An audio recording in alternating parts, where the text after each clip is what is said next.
In this lesson, we are going to talk about the regular matrices. We are going to define what is a regular square matrix, and we are going to calculate inverse matrices. To do this, we have to remember what is a square matrix, a matrix that has the same number of rows as columns. We have to remember how the matrix product is made, and also how the Gauss method is applied, which we use to solve linear equation systems. So, we will start by saying that if I have a matrix equation A times x is equal to C, with A a square matrix and C a standard matrix, these types of equations are resolved in a complex way, depending on the size and the shape of the matrices A, X, and C. But what happens is that if I am able to find a matrix B, which is non-null, which fulfills that B times A is equal to the identity, that would simplify the calculation of that matrix X a lot. If A is known, the C is unknown, and I want to calculate the X, because if I am able to find that B non-null, then I can multiply all that equation by B. B times A times X would be equal to B times C, since X is equal to C.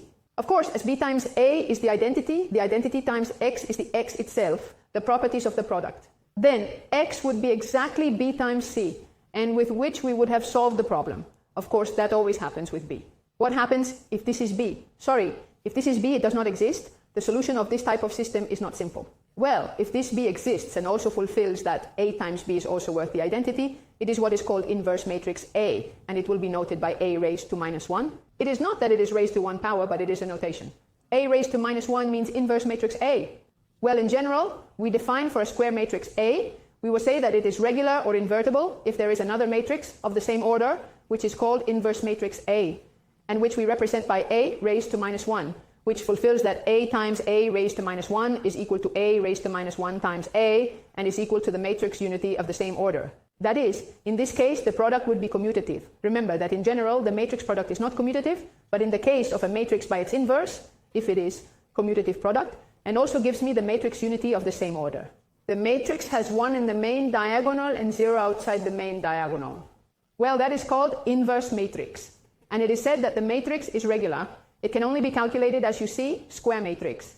If the matrix is not regular, that is, it does not have an inverse, then it is a singular matrix. For example, this matrix minus 1, 1, 1, 1, 0, minus 3, 2, minus 5, 3 is regular. Why? Well, because we are able to find this other matrix, we are going to call it directly A minus 1, because we know that the inverse fulfills that A times minus 1, and minus 1 times A is the identity. You can check that these products are commutative, and also gives me the matrix unity of size 3. Well, that matrix is regular. There are other matrices that are not. What properties does the inverse matrix fulfill? Well, the inverse matrix of a matrix is unique, which simplifies the cases, since we all have to obtain the same result. If I obtain an inverse matrix of a matrix, then everything is always that, and it cannot be another. It is unique. If two matrices are regular, then its product is also regular, which we can assure that if I have that A and B are invertible, then A times B will also be invertible. And also its inverse is related to the inverses of A and B. And the same thing happens the other way around. If I have two matrices whose product is invertible, then the two matrices are also the same, and also its inverses are related to each other in this way. Well, these are the properties that are fulfilled for the inverse matrices. Now, how are we going to calculate the inverse matrix of a matrix, which is what interests us? Well, we have three methods. We can solve a system of equations. We can apply the Gauss method, which is known for linear equation systems. Or we can apply the method of the joints. In this lesson, we are going to see these two methods here. And this other method, we leave it for when we define dependent systems. So, we will start. If I have a matrix A minus 1, 3, 1, 0, how could we calculate the inverse matrix using systems? Well, simply apply the definition of the inverse matrix. That is, I look for a matrix which has some numbers here, x, y, z, t, that I do not know. So that A times A minus 1 and A minus 1 times A is the unit matrix 2 times 2. Well, let's do those products. A times A minus 1 gives me.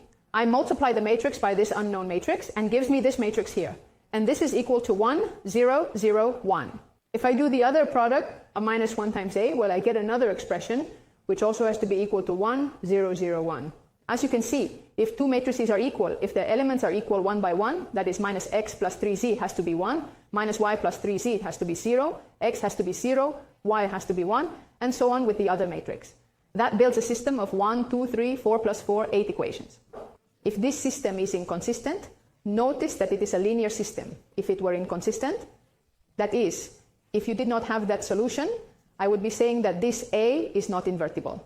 That is, it is singular, it does not have an inverse, and if this system has a solution, it will be a consistent dependent system. Because the solution is unique, the inverse is unique, then it will give me the value of the x, the y, the z, and the t, which forms the inverse of that matrix. Well, in this case, the system is a consistent dependent system. It has a single solution, which is x equal to 0, y equal to 1, t equal to 1/3, and z equal to 1/3. If I put each one in its position, I have the inverse matrix of the A. Well, this is the way to calculate inverse matrices using equation systems. Of course, in this case, notice that there have been 8 equations and 1 matrix, 2 by 2. As I increase the order of the matrix 3 times 3, 4 times 4, the number of equations also increases. And it is much more complex to solve, even, because it may not be so simple. It depends on the starting matrix. Then, this method is not very viable to calculate inverse matrices when I'm talking about matrices of superior orders.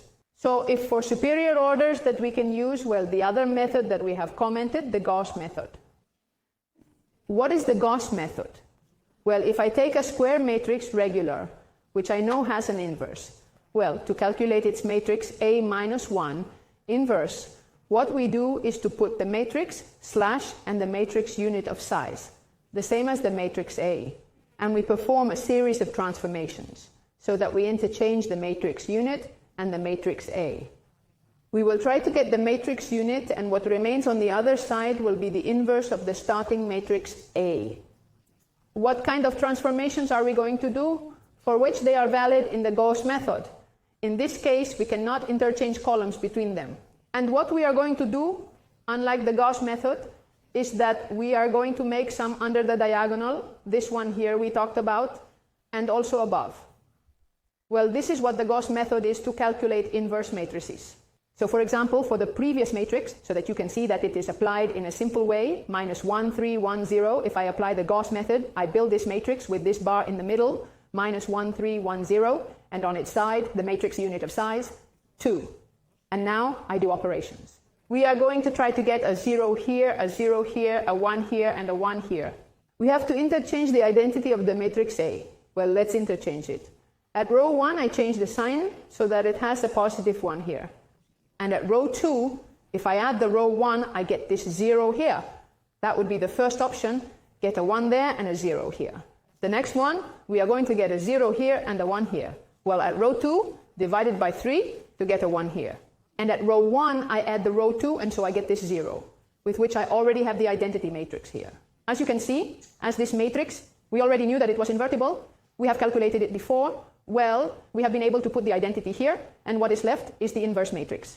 AA raised to the power of minus 1 is exactly the same as we have obtained before. Well, this method is much easier to apply, even though the order of the matrix is 3 times 3, 4 times 4, 5 times 5, etc., etc.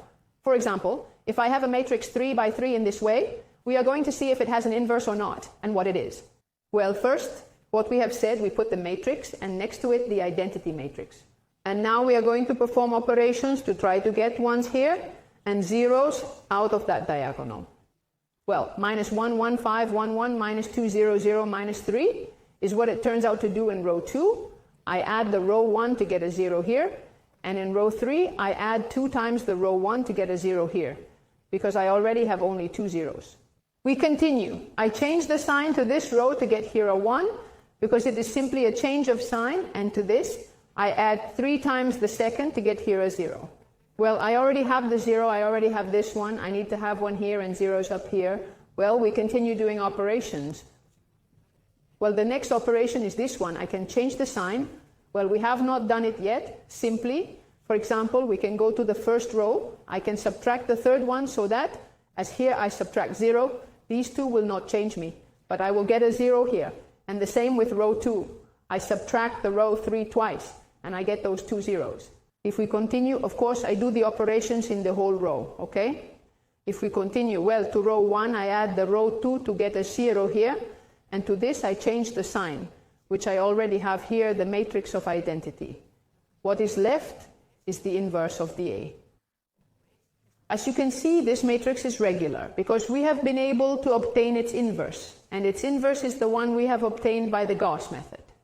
Well, also the Gauss method allows us to determine if the matrix has an inverse or not. Well, if this can be realized, the matrix has an inverse. If it could not be realized, the matrix does not have an inverse and it would be singular. For example, in this case, this matrix A, if I put it in this way, the matrix A and the matrix of identity and perform operations, for the first one, for example, I make a 0 here, that is, I make a 0 here, row 3 minus row 1, look what I get, 1, 2, 0, 0, 1, 3, and 0, 0, 0 in this first part of here, plus the modifications of the second one. Well, notice that it is impossible to realize the type of operations in a way that I have here, 1 here, and 0 here, without modifying any of these zeros. I am not able to find any type of operation. Then it is impossible to pass the form identity in this case and something here through transformations of which we use between rows for the Gauss method. What allows us to say? Well, it allows us to say that A is a matrix. It is a single matrix that does not have an inverse. As you can see, the Gauss method allows us to calculate the inverse if it exists, or to say that it does not exist an inverse and that the matrix is singular, in case it cannot do that type of transformations. Well, with this, we have defined what is an inverse matrix of a square matrix, and we have seen how this type of matrix can be calculated. Thank you.